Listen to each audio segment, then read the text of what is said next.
Hi folks, this is a short video segment that I would like to discuss the concept of creating a group when you do finite element analysis in the 3D experience. And the version that I'm going to be referring to is R2022X. Okay, now in a few minutes you will see exactly what the idea behind creating a group is. So first of all, in order to create a group, right after you mesh, that's the best place to do it. And you're in the model, you created your mesh, and notice that you have this taskbar and there is a group tab. Okay, you click on the group tab. Okay, so you're in model, group tab, and there are different ways of making a group. I will only discuss one of them in this particular video, and that is a manual group functionality or icon. Okay, so notice that here is your model. You created your mesh, and the groups that you create are going to be part of the finite element model, and you can see that it's below the branch of the tree, which is properties. In this case, I've created two groups, group 1 and group 2. You can give it meaningful names, as you will see. Okay, now, in order to explain the idea behind this process, I will look at the following concrete example. So you have a block which is 10 inches long, 5 inches high, and 2 inches wide, okay, made of steel with these properties. And I want to mesh it like that, although the mesh doesn't matter, but it's nice and organized this way. The ideas, the ideas apply. These ideas apply to even tetrahedral mesh, which is not a box like this. Okay. So what I would like to do is to fix these 9 nodes. Okay, from translating. Now you cannot go and individually select these nodes and say they're clamped or they're fixed.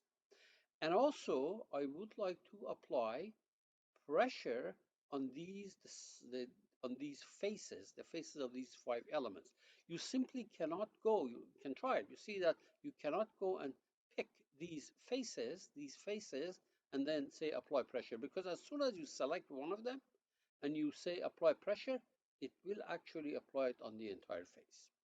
Now, since you can do these by just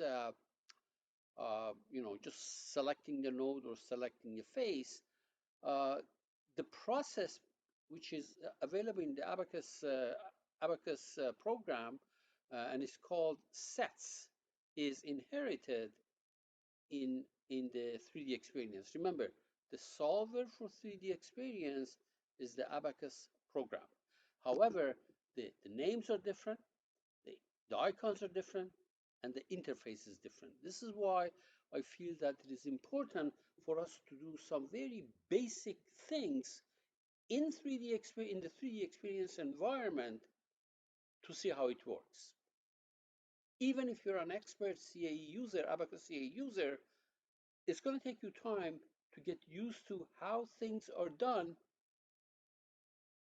in the 3D experience interface. Okay, so what I'm going to do is I'm going to create a node set made of these 9 nodes, and an element set made of these 5 faces, okay? And then you can apply the restraint on that node set, and you can apply pressure on that element set. So this is how we're going to do the problem. All right, let's go ahead and do this. So I'm in the CATIA part design uh, application. So on that vertical plane, I will sketch a rectangle which is 5 by 2 inches. So let's see now, this is going to be 2 inches, and the height is going to be 5 inches. Exit, and padded by 10.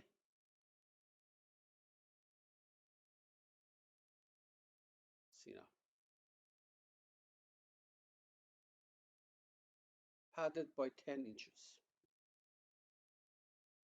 Good. Let's create our material. So it's going to be under Tools, Material, Create. I'll call it um, Group Video.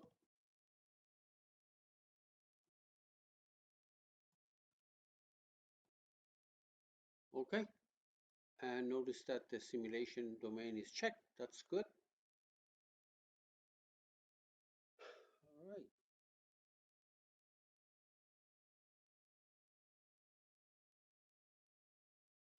Okay, right there, right click, apply, and we're going to apply it to this block that we created, and then we're going to input the values. So right here, I'm going to input, so it is structures, abacus multiphysics, mechanical, elasticity, elastic, and this was 30 uh, million. So 30, 1, 2, 3, 4, 5, 6, 0.3. Yep. And now we're going to go to the structural model creation. We're going to use this icon on the left, and notice that we have a sweep 3D mesh, so it's going to be nice and swept. And the size of these 1 inch and 2 layers. Okay, so it's going to be 2 layers through the thickness through this direction, and 1 inch by 1 inch roughly the size of the element. So if you look at this, we're going to get exactly the mesh that I have. Now, notice that the mesh is created. Now here's the group tab. Okay, remember I said that you be in the model, select the group tab, and these are different ways of you can create the group. The first one is I'm going to use the manual group, which is obviously not feasible if you have a lot of nodes and a lot of elements, and you have to pick them one by one. Now, the content is nodes, okay, so you have the option of node, element faces, element, but we want node. And this is how you select it and you add it. If you make a mistake, you select the remove radio button and select that node that you inadvertently pick, and it's going to get rid of it. But anyway, let's start. First of all, you can give this thing any name that you want. So why don't I call this thing, I'll call it the restraint, fixed translation, fixed translation, translation. It's always a good idea to give these things meaningful name so that you can remember what you have done. So let's start picking these nine nodes. Notice that as you pick them, it start counting how many have been picked. See, two nodes have been selected. Let's do all 9.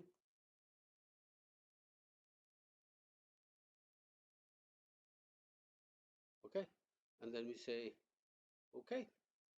So if you click on this, you'll see that the 9 nodes light up right there. Okay, good.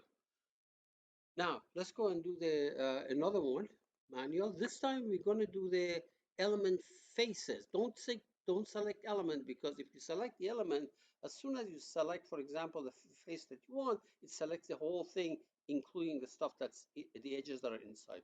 We want element face, okay? So it was well, by the way, let's give it a meaningful name. Pressure applied. Pressure applied.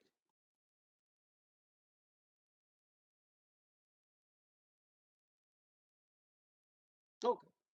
And again, you can add and you can remove. If you make a mistake, you go and remove it. But anyway, this is very simple. There's five faces selected. Say OK, and there we are. Okay, fixed translation, pressure applied. Okay, these are the, see that as soon as I select this thing, these light up. Okay, and when I do this, these light up. Okay, good. We're done here, so we're going to go to the structure model scenario. Select the mesh that we created. Let's do a static analysis.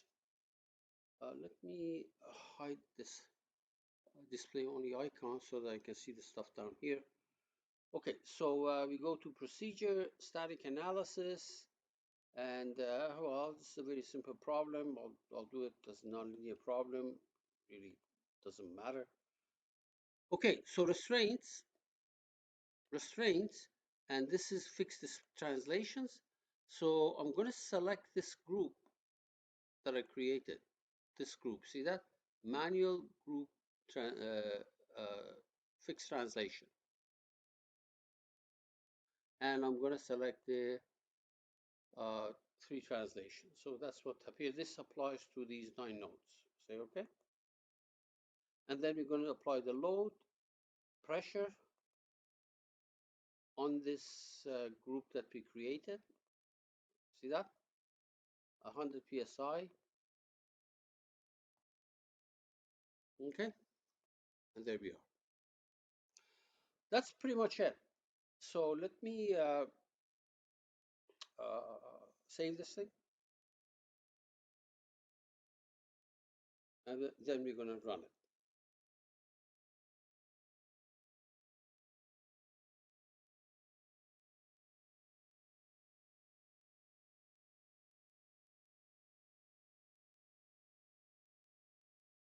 Okay, good. So we go to simulate. You can do a check, model check, simulation check. But I'm not going to do that because I'm sure it's going to go through. There is no problem. So I'm just going to run it. Bad habit.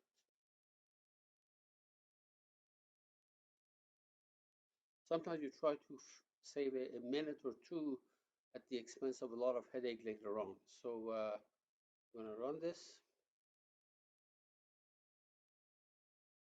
Now the concept of group is also used for displaying, doing post-processing.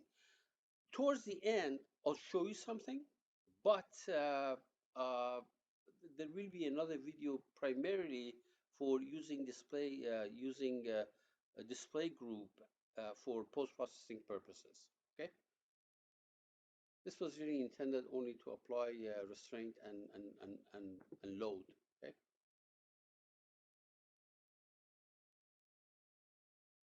you should get the habit of checking your warnings, but didn't close this.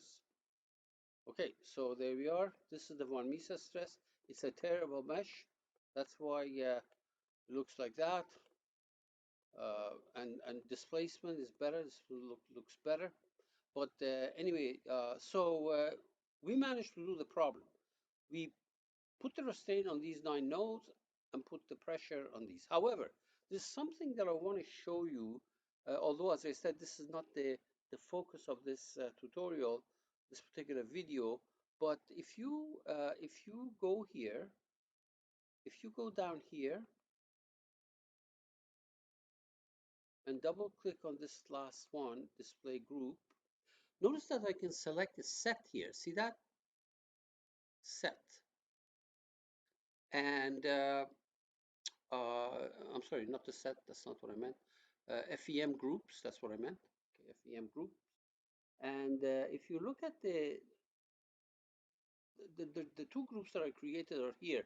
For example, if I look at the second one and I say, okay, use this icon over there, it displays for you the stresses on the faces of that element. As I said, that is not the focus of this tutorial, but I just wanted to show you that these groups that you create can also be used for post-processing purposes. Okay, we'll do a more extensive video later on.